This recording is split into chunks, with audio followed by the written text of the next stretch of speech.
हिरव्या हिरव्या रंगांचा कडीपत्ता घनदाट, चल गो चेडवा संपवे रोजच्या भाजीच होता. प्रश्न पडला ना? पुढे ऐका मग. या सातारकरचा तुम्हाला नमस्कार. जागतिक पातळीवरील युद्ध बघता सिलेंडर आणि तेल संपण्याच्या अगोदरच भाजीला पर्याय म्हणून मी एक सहज सोपी चळवळ करायची ठरवली. त्यातूनच हे सुचलं. हिरव्या हिरव्या असं म्हणत कडीपत्त्याकडे मोर्चा वळवला. हो, मी पण तेलामध्ये कडीपत्ता टाकल्यानंतर तेवढ्याच अंतरावर पळते जेवढा एक बॉल रोहित शर्माने पुल शॉट मारल्यावर लांब जातो. पण तरी त्याच्याच टीमकडून इन्स्पिरेशन घेत कडीपत्ते का पाणी सुखा देंगे हम, चटणी भी बनाएंगे हम.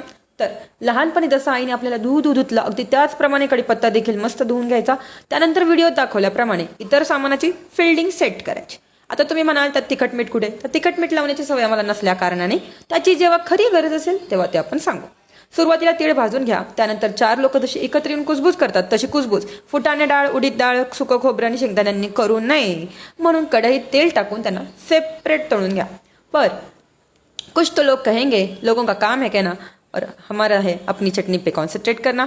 म्हणून जिरं, लसूण, चिंच यांना एकत्रच परतायचं. आली रे आली. आता कडीपत्त्याची बारी आली. कडीपत्ता तेलात परत असताना मात्र जेवढा तुम्ही ठरलं तर मग मालिकेतली प्रियाचं गुपित उघडं पडेपर्यंत पेशन्स ठेवला, अगदी तसाच ठेवा.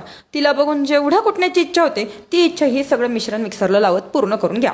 माझा काही राधिका मसालेसारखा ब्रँड नाही, त्यामुळे ही चटणी जर तुम्हाला खायची असेल तर तुमच्या घरी बनवून मला कॉमेंट्समध्ये कळवा आणि सोबत म्हणत राहा, हिरव्या हिरव्या.